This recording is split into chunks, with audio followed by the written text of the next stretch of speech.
Antichrist. And verse 7 is, and when they shall have finished their testimony, the beast, and so the beast is the Antichrist, that ascendeth out of the bottomless pit, shall make war against them and shall overcome them and kill them. Revelation chapter 11 and verse 7. The Megaeus Absurdist translation is, and when they shall have finished their testimony, the wild beast that cometh up out of the abyss shall make war with them and overcome them and kill them. Excuse me. Darrell underscores this. The witness will finish their testimony. He continues underscoring here in the midst of the week, the Antichrist, who is the beast, the man of sin, who is moving to power, will bring back first the Roman Empire. And Darrell actually underscores this whole paragraph, and the next. So I'm just going to read. Then, and he puts in parentheses, when he gets the whole world under control, he will not hesitate to overcome and destroy these two witnesses. At that time, he will be permitted to do so. That is the temporary victory of darkness over light. Evil over righteousness, hell over heaven, and Satan over God, because God is going to let Satan loose during this period. These witnesses live up to their name. Martus is the Greek word for witness. We get our English word martyr for that. Verse 8, and their body and their dead bodies, and Darrell has written above that, an arrow pointing toward it, carcasses shall lie in the street of the, and Darrell has underscored, great city, which spiritually is called Sodom and Egypt. Darrell underscores this, where also our Lord was crucified, Revelation chapter 11 and verse 8. The Megaeus Absurdist translation is, and their dead bodies or carcasses shall lie upon the street of the great city, which spiritually is called Sodom and Egypt, where also their Lord has crucified. Darrell underscores this. These men are not given even a decent burial. I remember somebody asked on Threads the other day, why do we bury the bodies? Well, so that the scavengers don't carry it off. Remember, Jezebel fell out of the tower, and I think the only thing left was her eyeballs or her face or something like that. The rest was scavenged by beasts and animals, and so that's why we bury our dead or put them in a tomb or something, so that the animals can't get to them and carry off their body parts. It's as simple as that.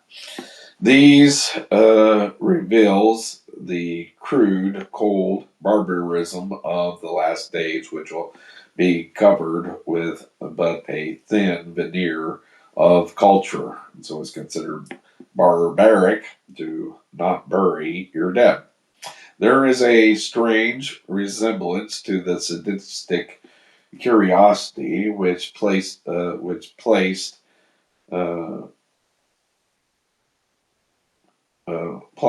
two dead men, Lenin and Stalin, on display in Red Square in Moscow.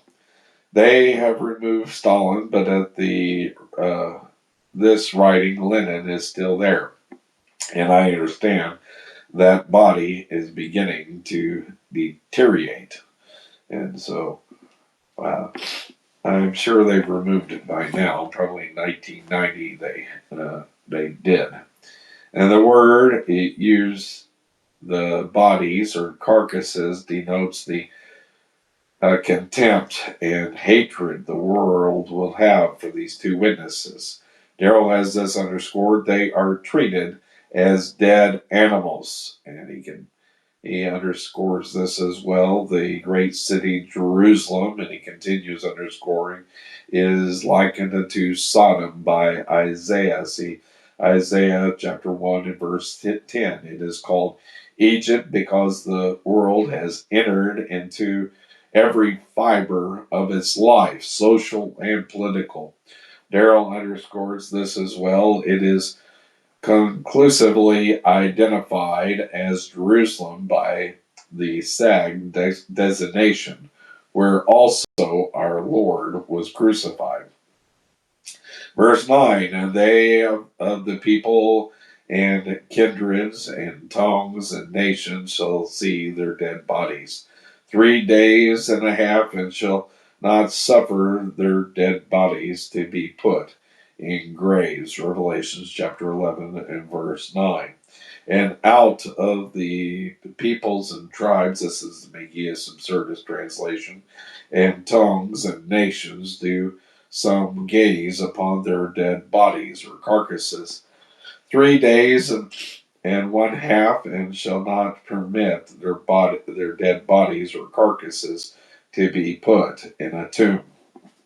Darrow underscores this. After Christ was crucified, even Pilate permitted his friends to take down the body and give it a respectable burial, but not so with the two witnesses. The world will be startled to hear they are dead. Some will be skeptical. Apparently, this future generation will have something that corresponds to a television camera, and a satellite will carry the picture all over the world so that people everywhere will be able to look upon the features of these men for 3.5 days. Well, today, the news media is out of business. The close sign is now on their door. Well, that's probably not going to be the case.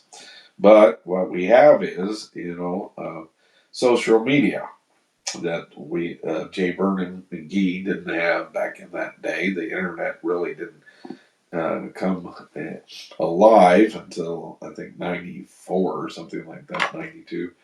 This was written in 83. What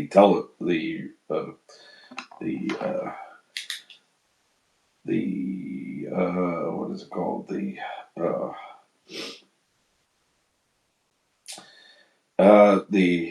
radio program was in 1973. He is doing this in Revelations, and so it predates all of this. But I can imagine this is now part of the tourist uh, industry.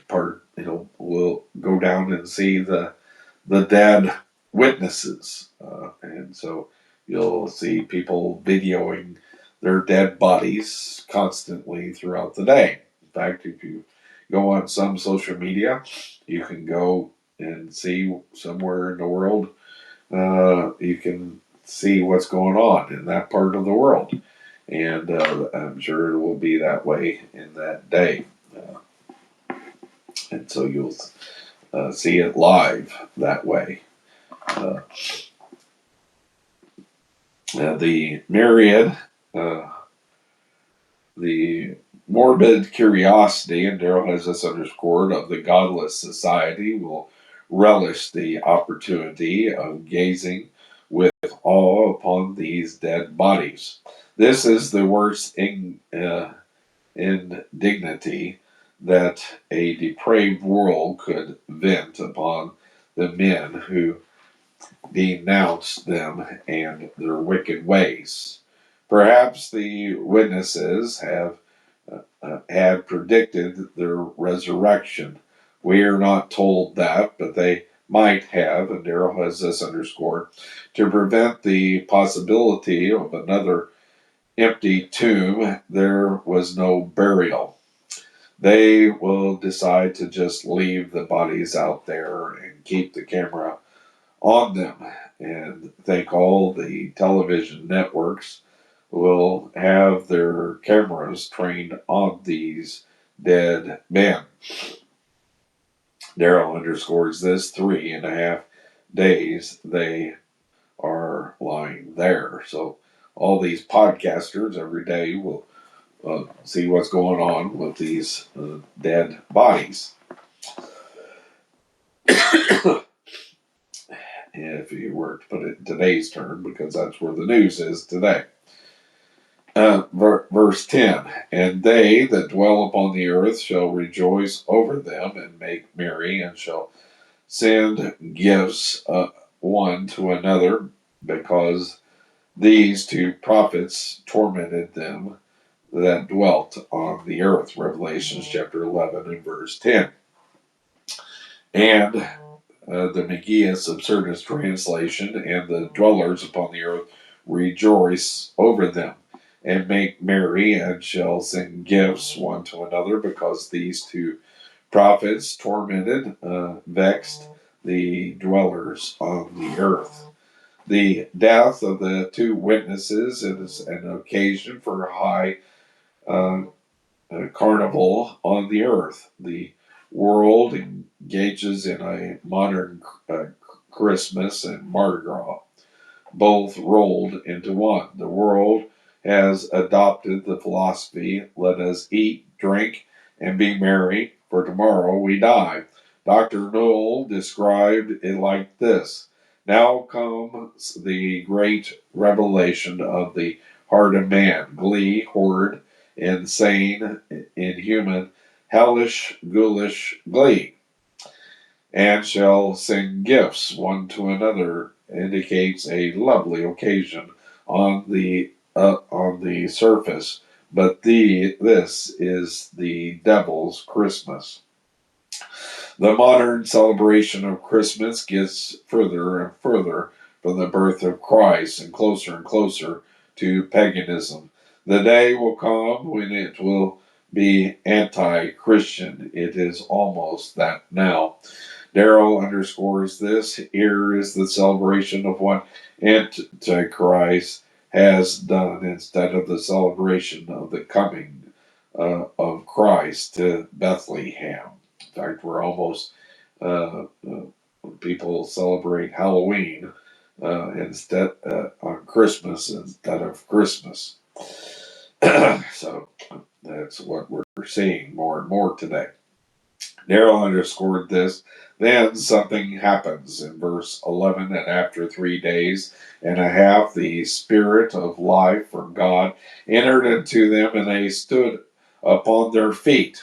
And a great fear fell upon them which saw them. Revelation chapter 11 and verse 11. The Megius Absurdus translation is, and after 3 days and a half, the breath, or the Spirit of life from God entered into them, and they stood upon their feet, and a great fear fell upon them that beheld them. Darrell underscores this.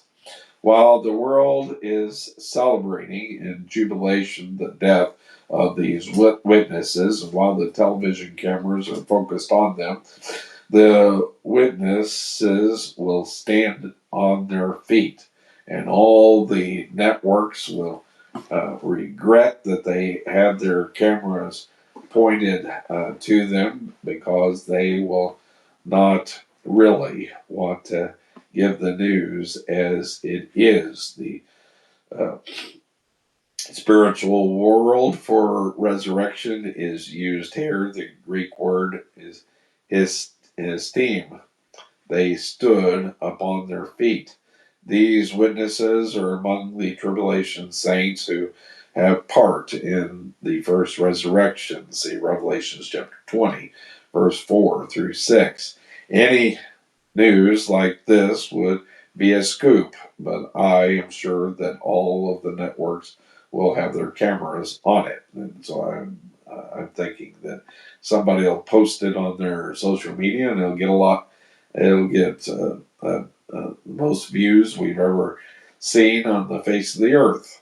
I'll probably get 10 trillion views or whatever. By the time they may well have some new gadgets which will make television as we know it, that will make look very much antiquated and out of place.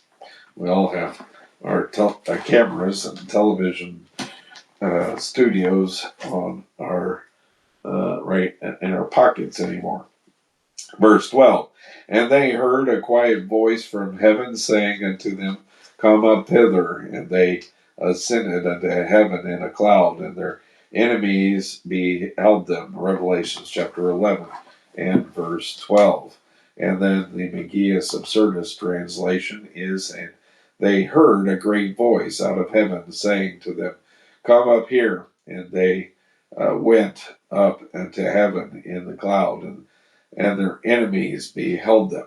Darrell has this underscored. They are caught up into heaven.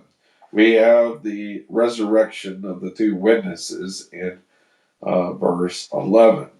We have the ascension of the two witnesses in verse 12. The cloud of glory is associated with the ascension and the coming of Christ also. And so that concludes that section